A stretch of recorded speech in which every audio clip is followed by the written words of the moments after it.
Hello everyone, welcome to Judiwal Physics classes. Today's topic is the parallel plate capacitor.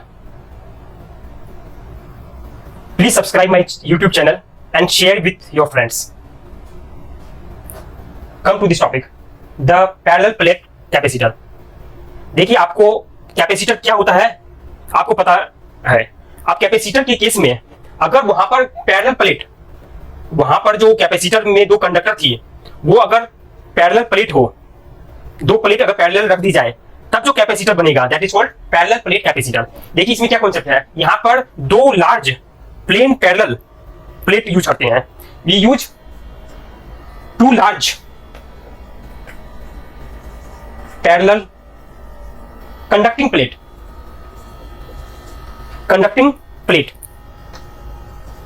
Example के लिए आप ये देख लें, एक प्लेट ये हुआ, दूसरा प्लेट ये हो गया।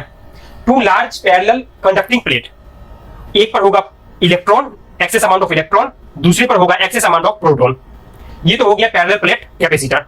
अब यहां पर इन दोनों के बीच में कुछ भी मटेरियल भी हो सकता है या वैक्यूम भी हो सकता है, एयर भी हो सकता है या कोई मटेरियल भी हो सकता है according to our requirement.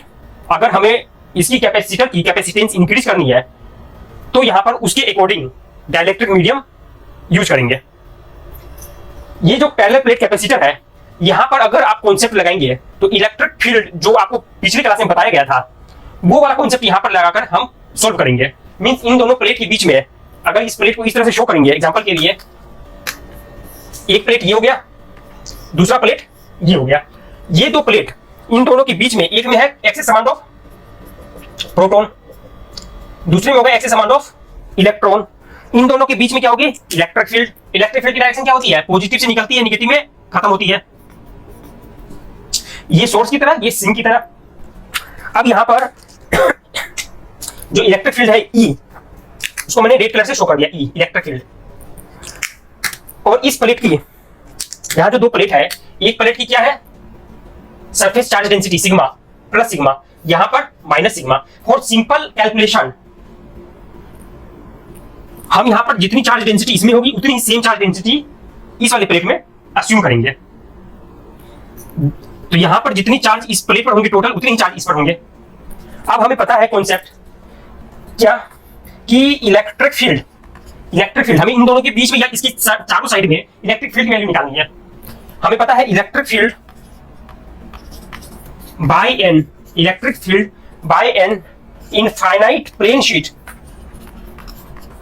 Of uniform charge density equal to, ये वाला चीज हमें पता है, electric field by an infinite plane sheet of uniform charge density. यहां पर कितने प्लेन शीट यूज हुए हैं, दो, लेकिन हमें अगर एक के लिए हमें कैलकुलेशन पता है, we already know the value of electric field by an infinite plane sheet of uniform charge density. उसकी वैल्यू क्या होती है, उसकी वैल्यू होती है sigma divided by 2 epsilon naught. यहां पर वैक्यूम हमने एज्यूम किया है, that's why I have taken mu R equal to 1। Means यहां पर सिर्फ म्यू नॉट की वैल्यू होगी।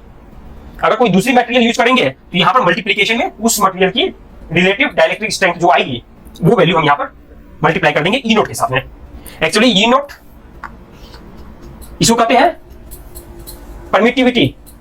परमिटिविटी ऑफ एनी मीडियम जो निकलती है वही होती है एप्सिलॉन नॉट और एप्सिलॉन आर। ये वाली dielectric strength, dielectric constant. For vacuum इसकी वैल्यू 1 होती है, एयर के लिए 1 से थोड़ी ज्यादा होती है, 1.002। तो अकॉर्डिंग टू मटेरियल यहां पर वैक्यूम लिया इसलिए हमने सिर्फ ई नोट की ले लिया क्योंकि यहां पर E R equal to 1, exact 1। तो ये तो पता है electric field by an infinite plane sheet of uniform charge density equal to sigma surface charge density divided by 2 epsilon not.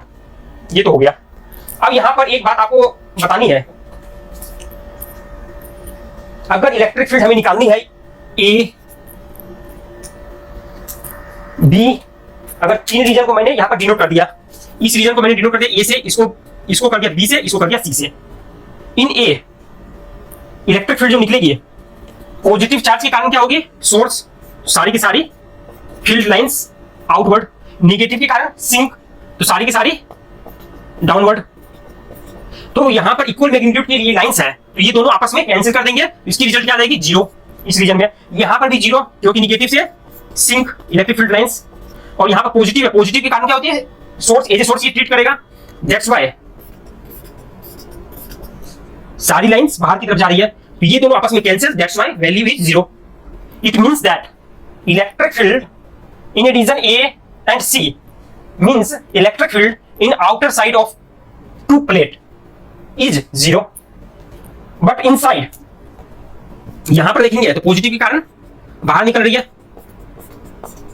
As source, negative as a sink, तो फिर से downward, तो दोनों केस में डाउनवर्ड. इट मींस दैट यहां पर अगर region in between plate electric field क्या हो जाएगी, पॉजिटिव चार्ज के कारण and plus sigma divided by 2 epsilon naught negative charge के कारण, क्योंकि दोनों की जो डायरेक्शन है वो दोनों की डाउनवर्ड है. यहां पर ऐड कर देंगे, इसकी वैल्यू आ जाएगी sigma divided by epsilon not. Sigma क्या है, चार्ज पर यूनिट एरिया, ये वाली वैल्यू आ गई. आपको पता है potential difference equal to electric field multiplied by distance separating the plate, ये वाली डिस्टेंस क्या है, d.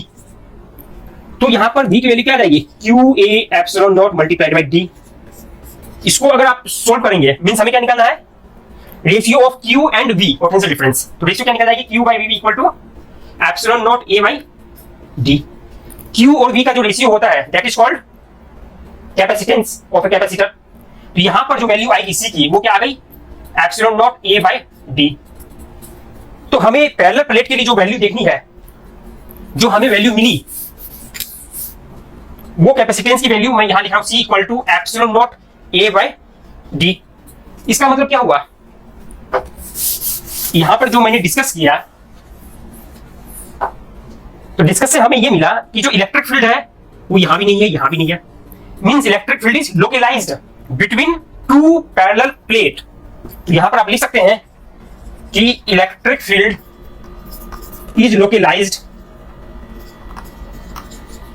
दूसरे सेंटेंस में आप लिख सकते हैं कि it is uniformly distributed. It is electric field is uniform throughout, सभी जगह इक्वल मैग्नीट्यूड की इलेक्ट्रिक फील्ड आपको मिलेगी. क्योंकि जब ऐड करेंगे तो क्या निकल रही थी value, sigma divided by epsilon naught, E की value sigma divided by epsilon naught. यहां पर ये तो प्लेट जो थी दो इनफाइनाइट प्लेन थी, ये जो प्लेट थी इनफाइनाइट डायमेंशन की थी, तभी हमने जो फॉर्मूला में लगाया था इलेक्ट्रिक फील्ड की जो वैल्यू थी वो क्या थी, sigma divided by epsilon naught. ये तो इनफाइनाइट प्लेन शीट की होती है, तो हमने यहां अस्यूम किया था कि इनफाइनाइट लेंथ की है, इसकी डायमेंशन इनफाइनाइट है, but practically it's not possible. Practically कैसी होती है, ये फाइनाइट लेंथ की होती है. तो यहां पर क्या आ जाएगा, प्रैक्टिकली देखेंगे तो plate with finite area, area finite होती है, इनफाइनाइट तो हमने अस्यूम किया था, कैलकुलेट किया था वैल्यू, लेकिन प्रैक्टिकली फाइनाइट एरिया की होती है. दैट्स व्हाई क्या इफेक्ट आ जाएगी, fringing of the electric field. Fringing क्या होता है, fringing means disturbance of electric field. ये आउटर रीजन में, ये आउटर रीजन में क्या हो जाएगी, फ्रिंजिंग. यहां पर और यहां पर फ्रिंजिंग इफेक्ट मींस जो इलेक्ट्रिक फील्ड है वो डिस्टर्ब हो जाएगी, और सारी जगह तो यूनिफॉर्मली है लेकिन यहां पर डिस्टर्ब. तो अगर फाइनाइट एरिया की हमने ये प्लेट ले रखी है, एट दैट टाइम जो हमारी रिजल्ट आई है कैपेसिटेंस की, c equal to epsilon naught a by d, ये वैल्यू इससे सफिशिएंटली फार अवे डिस्टेंस पर वेरीड है वो वाली. But for d square is very very less than a, इसकी एरिया जो है प्लेट की वो एरिया अगर बहुत लार्ज है compared to d distance separating between the two plate, उस केस में हम फ्रिंजिंग इफेक्ट को इग्नोर करते हैं और हमारी जो रिजल्ट आई है उसको एग्जैक्ट मान लेते हैं. इस केस में क्या होगा, effects ignored in region sufficiently far from edge. So ये वाली वैल्यू आप रख सकते हैं, ये वाली रिजल्ट आप ले सकते हैं. ये आपको पैरेलल प्लेट कैपेसिटर के लिए था. I hope that you understood. अगर कुछ भी डाउट हो तो आप कमेंट सेक्शन में लिखें और अपने दोस्तों के साथ ये वीडियो को शेयर करें and subscribe this channel. Thank you.